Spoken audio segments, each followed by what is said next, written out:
The Propcast on the Sports Game Podcast Network is brought to you by Underdog Fantasy. The customers play just $5, $75 bonus funds, and sign up with the promo code SGPN. And Peggy the shot to Brown downfield. He gets the catch, and he gets in for the touchdown.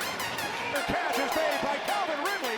Wilson, as he throws deep down. And welcome, everyone, to the Propcast on the Sports Game Podcast Network. Currently Thursday morning, January 8th, around 10 a.m. Eastern. I'm Rose Scott Show. Once again, joined Adam Rosenberg together. We're going to break down our thoughts for the player props for this weekend's playoff action. We're going to have another playoff episode tomorrow. Playoffs officially beginning. Adam, how do you feel? You excited? Yeah, I mean, yeah. All my focus is on the Eagles game on Sunday. We got some good matchups. Pretty stoked about it. Cowards at all the books who did not put playoff leaders. They must have been scared from our Xavier Worthy 65-1 winner last year, because I think that's kind of garbage that they didn't do it. So anyway, yeah, no, I'm pretty. I'm ready to jump into it. I got some private stock. I got a whole bunch of stuff. Yeah, should be fun. Once again, we are going to be doing another episode tomorrow. Hopefully, they finally post the playoff leader stuff, because that's going to be a decent portion of the episode for tomorrow. So we already had our ideas of which episodes we were going to do. The only question was which order, because we were waiting for lines to drop. So we are doing the player prop episode for the wild card weekend only, but we will be doing more long-term playoff stuff tomorrow if you're interested in that. Anyway, before we get into if they drop it, I don't know if they're gonna. I don't think they're gonna do it, to be totally honest. We'll see. I mean, we still can do Super Bowl picks and stuff like that, but it's not. Or just do let's just do hockey and NBA. Yeah, I could reach out for a thumbnail or something. We'll figure it out. So, yeah, either way. Point is, though, before we get into our actual picks for the show, a reminder that if you want to get access to all of our free picks and podcasts in one convenient location, check out the SGPN app. Free to download in the App Store. Just type in SGPN for access to all of our free picks and podcasts in the SGPN app. So, moving on to our player props for the wildcard weekend. Adam, I'll let you go first as always. What's going to be your first player prop for the show? Yeah, I mean, this is all. It just stinks because these were up by now at this point. Yeah, and there's nothing there. So, by the way, sorry, just for clarification, we skipped the Steelers game. Yeah. Because we will be doing a Monday night episode for next week. So we will not be talking Steelers props in this episode. That will be the Monday night episode we do next week. Wanted to mention that. Sorry. Cool. All right. So first play for me, let's see. It was the last ad. But Jordan Love under 19.5 completions. This is a game correlation one to me. He basically.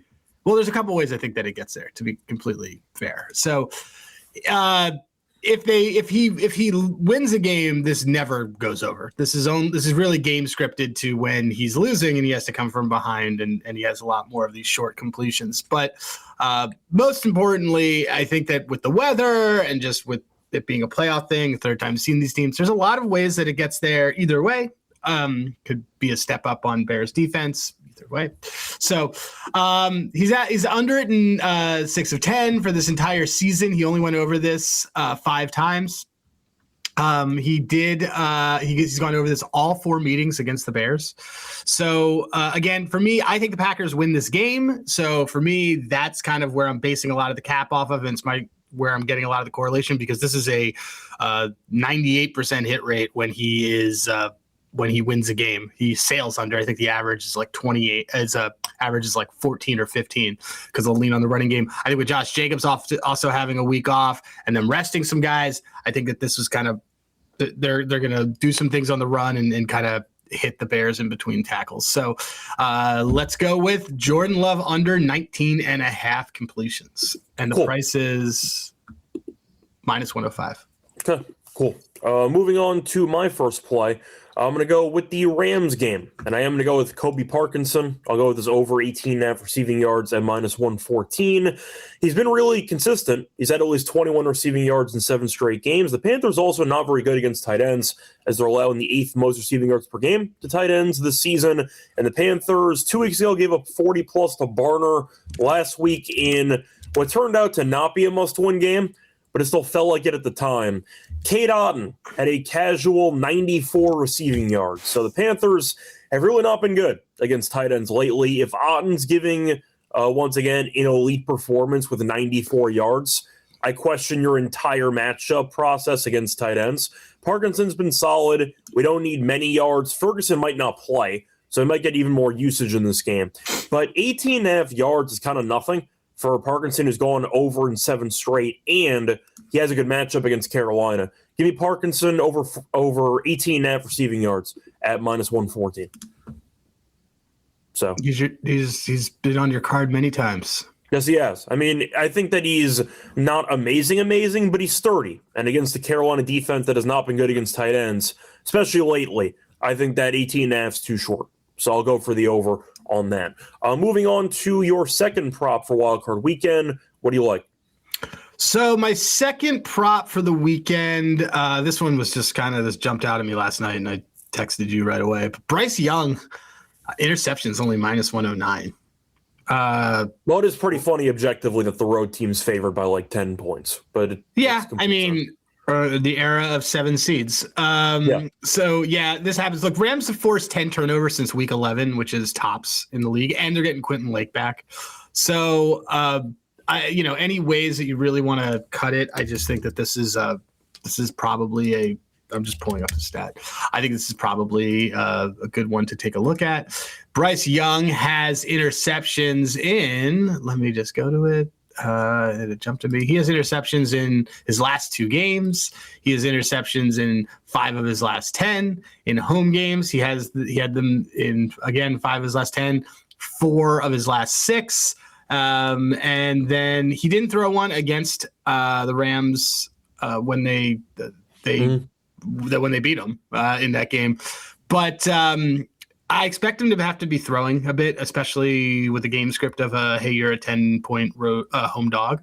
So yeah, give me Bryce Young again. This is also just a defense that should be playing up. I think it's a good unit. Quentin Lake being back is a big deal, I think, for forcing turnovers. So Bryce Young, interception -109.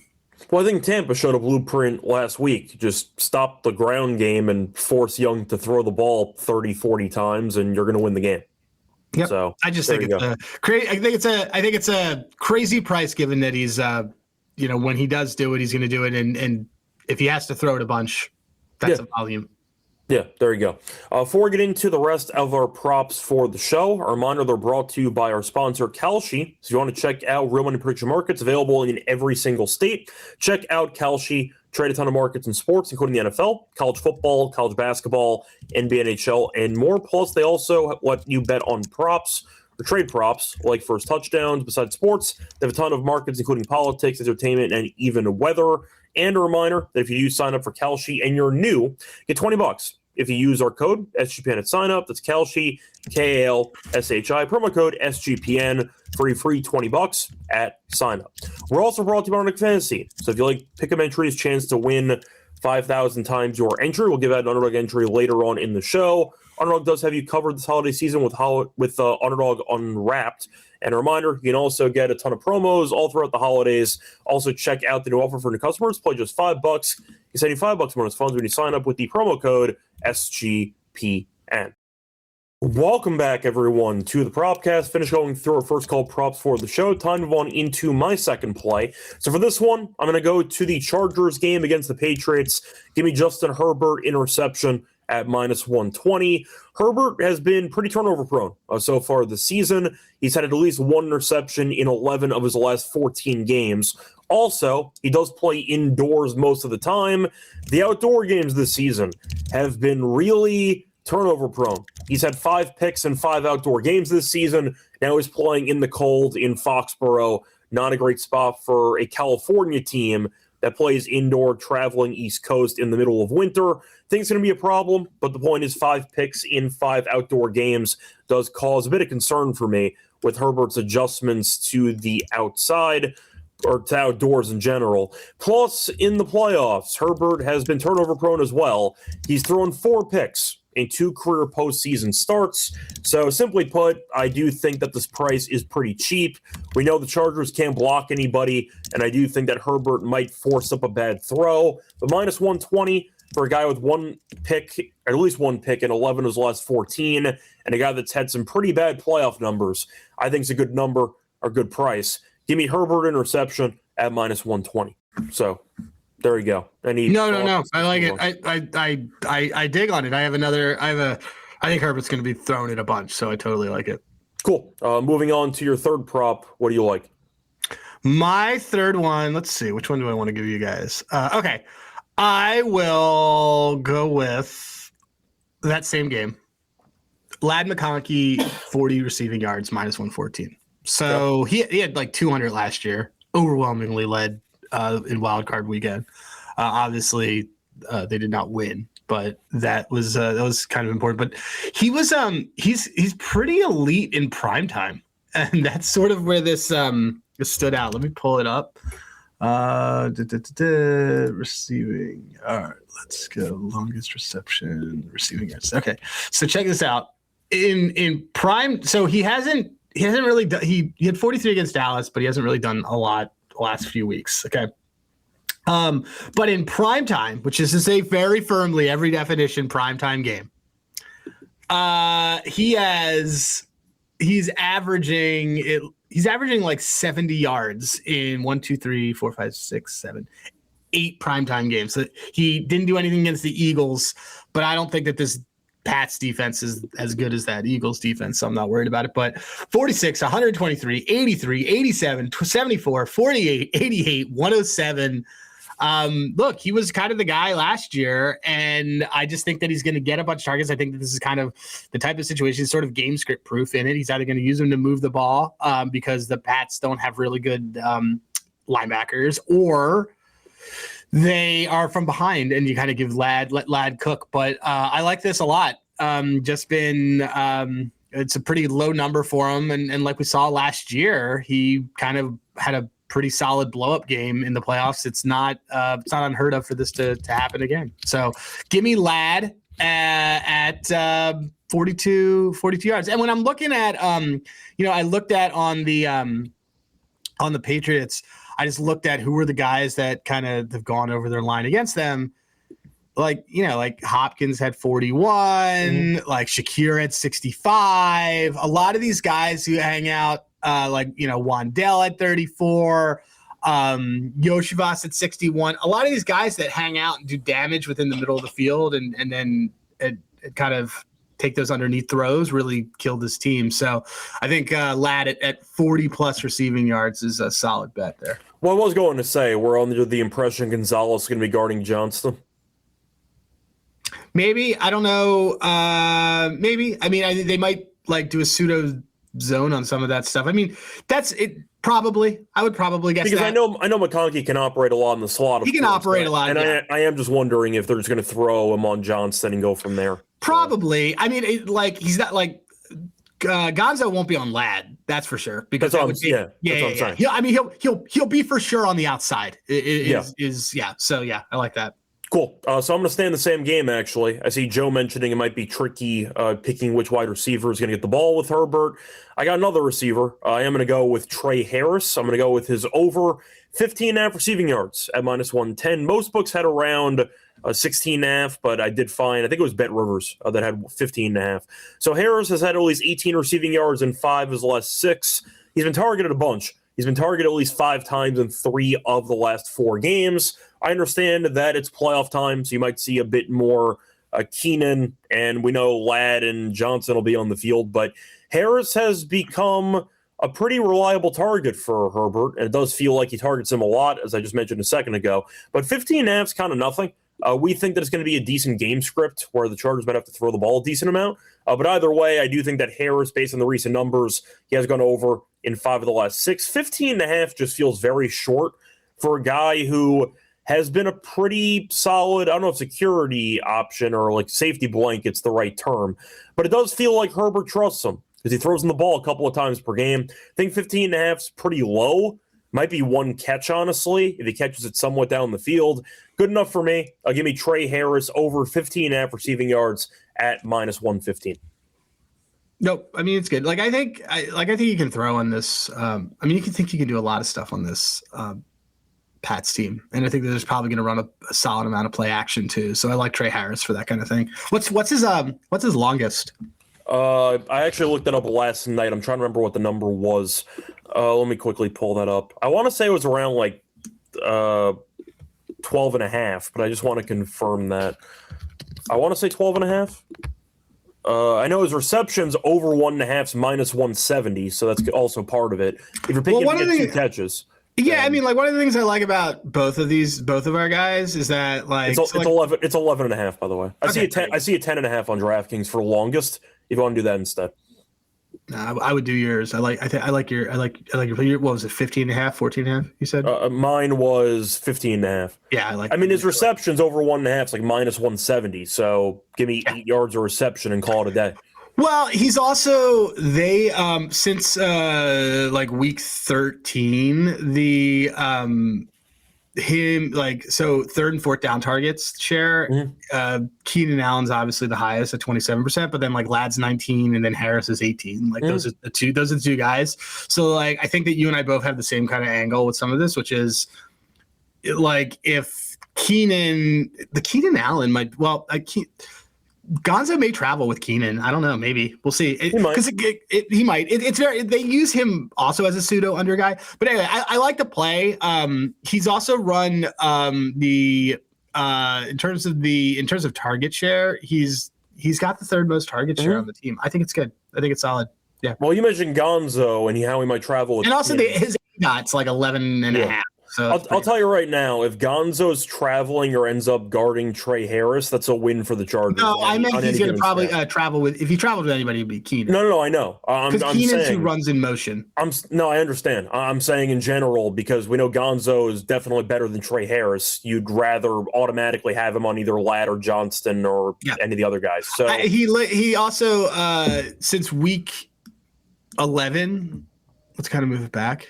Yeah, it's all season, but Trey Harris leads the team in play action targets. And we were just talking about how they'll do some run and get some play action going. I think Trey Harris is a good one there. Yeah. So once again, if you want to go for longest instead, you can. I wouldn't. I would do yours. The yards. There you go.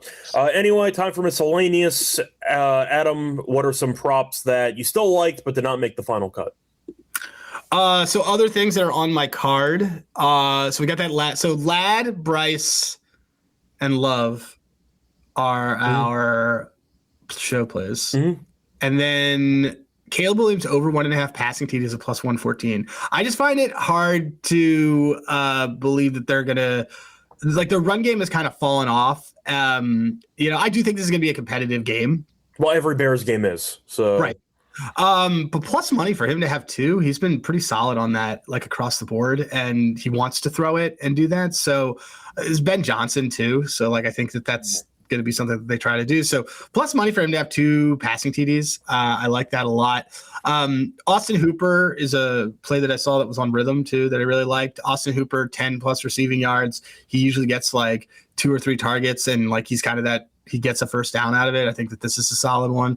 Devonta Smith over 22.5 longest. San Francisco's pass defense is terrible. Yep. And then the last one that I had that I really liked was Matt Stafford under 37.5 longest completion percentage. Did you know that the Panthers had the 5th best deep ball defense? What do you mean under 37.5 longest?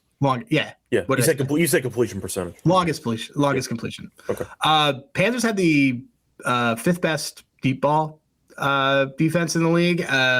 Number 1 in limiting 20-yard plus throws since week 11. So, we can't really. We can say a lot of stuff about the Panthers, but we really can't say that their defense has been crap. Their defense. I'm a big JC Horn guy. So yeah. So anyway, I like that one a lot. Those are kind of some extra ones that are in the stash. Cool. Anyway, that's going to wrap it up for our props for the wildcard weekend. A reminder, once again, not including Monday night with the Steelers game. Before we get into our best bets and, of course, the underdog entry, a reminder they're brought to you by our sponsor, Novig. So you want to check out some nice real money prediction markets, make sure to check out Novig. Get some great overall prices. America's #1 rated sports prediction market. So once again, very, very highly recommended. But a reminder, if you want to check out Novig, get $50 when you spend just $5 if you sign up for Novig with the promo code SGPN. Get an extra Novig, promo code SGPN. We're also brought to you by Rhythm. They've been great this NFL season, crushing it on props. And a reminder, you can also check them out when it comes to college basketball. Use the model system. You could either build your own, copy one from the leaderboard, or use the house model to help you make your picks for the actual props that they like for the upcoming wildcard weekend. You mentioned Hooper was one of the plays that was listed, so if you want to do that, you can. I am going to look around, and I do see one that I think is interesting. They're going to go with Jahan Dotson, over 7.5 receiving yards at -122. I understand that Jalen Hurts, and if the Eagles go up early, might run the ball a lot, but we also know that the Niners' secondary has been really, really bad. Dotson probably needs one catch to go over this, which I think is realistic. Dotson, over 7.5 receiving yards, -122 as a Rhythm play. But a reminder that if you want to check out Rhythm, nice discount if you want to join the actual platform. Use the code SGPN25 when you download the app. Get 25% off your first month. That's Rhythm, promo code SGPN25. Welcome back, everyone, to the Propcast. Finish going through our props for wildcard weekend. Time to on into our best bets. Adam, what is your best bet out of the three you gave out? I think the Jordan Love under completions is kind of my favorite. So it's just I think it either gets there because they won, or it gets there because the weather and Jordan Love being Jordan Love. So yep, my best bet's going to be Parkinson over 18.5 receiving yards, -114. At the end of the day, Carolina can't stop tight ends. Otten had 94 in a must-win game last week, and Parkinson's had 21 plus in 7 straight. Ferguson might not play, so you might end up seeing a bigger snap share for Parkinson. But I do think a couple of catches gets there, and with Carolina's bad tight end defense, I think it's a good matchup. So give me the over on, once again, Parkinson. 18.5 receiving yards is my best bet at -114. Moving on to Underdog. Adam, do you want to recycle anything? Let me just look and see what we have. I mean, is there a guy that you like? Oh, wow, Mike McDaniel got fired after he was told that he was going to, after they told him that he had his job. All right. That's weird to fire him like a week later, but sure. Unless they have inside info that maybe Harbaugh wants to go there, but who knows? Yeah. We'll see. Maybe. That would be... I have to imagine if Miami fired him this late after the other teams, they might have some traction on some other coaches. Yeah. That's what I would think. McDaniel's going to be a solid offensive coordinator, though. He will be. He will be. I'm just like looking at this. Sorry. Anyway, let's look at. I mean, I don't know if you co-sign the Dotson play, but that is a Rhythm play. I just don't know how much they're going to pass. I just don't know how much they're going to do. Yeah, I get it. It's a volume thing for me. I get it. Just throwing out ideas. Well, what I'd love to do is, I'd love to do the. Oh, here it is. Yeah. Dolphins have not contacted John Harbaugh and made inquiries. This was an independent decision. Interesting. I don't buy that. I don't either. So I'd love to do something with some of the quarterback rushing because some stats. So I sent these to you last night, but I had Purdy longest rush last week, and that got there. So of course, in favor. Well, we have just guys in pocket. Purdy 400-1 to lead the weekend in rushing yards. And Drake May 150-1 to do that. Mm-hmm. Just to give you a note, like last year in the wildcard weekend, like every QB ran. Stroud ran for 40. Lamar had 81. Nix ran for 43. Allen at 46. Hurts at 36. Baker at 23. Daniels at 36. Darnold at 19. So you want to just do two of those? Do Purdy rushing and May rushing? Well, let's bring it up. Let's see what we got. Let's do Purdy rushing. You want to do a two-play? You want to do a two-pick? Sure. If you want to bump up the numbers on both guys rushing, that's fine. Well, I just meant on our thing. Like, well, what are you talking about? What I'm saying is, depends if you want. Usually we do 3. I'm asking, do you want the default rushing line? Do you want an alt rushing line? Just the default. It's Underdog. I don't know if I want a 2-pick then. Like, okay, what's that? That's not going to pay out anything. The greedy. Okay, let's do that. Let's do. Give me another quarter. Are you into this quarterback rushing type? Yeah, I'm in for Purdy in May. Okay, let's do May. And you want to do Trey Harris? Well, do you want to do another? Do you want to do all 3 QBs or no? Which one would you want to do? I don't know. We could do because Caleb didn't run at all against Detroit and it pissed me off. I don't know. Well, I didn't expect him. I didn't totally expect him to, but well, either way, I thought he'd have at least 1 run. Yeah, I mean, do you want to do that? It's a playoff game. It's got to happen. I don't really want Caleb, but do you want to do Josh Allen? That works. Sure. I see Joe mentioning Herbert, which could be an option too. Yeah, it gives us a ton of exposure in that game. Oh, yeah, I guess.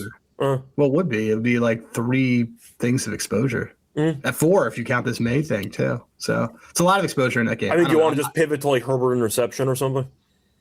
Yeah, I guess we can do that. That's fine. That's fine. We'll recycle that one. Yeah, I'd rather recycle that than do another. It's all quarterback related. We just did not do all 3 rushing plays. Okay, so Brock Purdy higher 16.5 rush yards. Drake May higher 25.5 rushing yards. Justin Herbert higher 0.5 interceptions thrown. 6.67 multiplier or 5.57 multiplier. Cool. So anyway, that's going to wrap it up for the show. A reminder, we're back once again, hopefully tomorrow, to get into the playoff future, Super Bowl pick, stuff like that. But it depends if the markets drop on those, and we'll go from there. Either way, though, till next thing, you can find me on Twitter, Ice Radio. Find him on Twitter at Hey Rosenberg. Find the Propcast on Twitter at the Propcast SGPN. Support the show on YouTube, of course, at SGPN Propcast, and also find the podcast on Spotify or Apple. Till next time, good luck to all of you and all of your bats. Bye, everyone.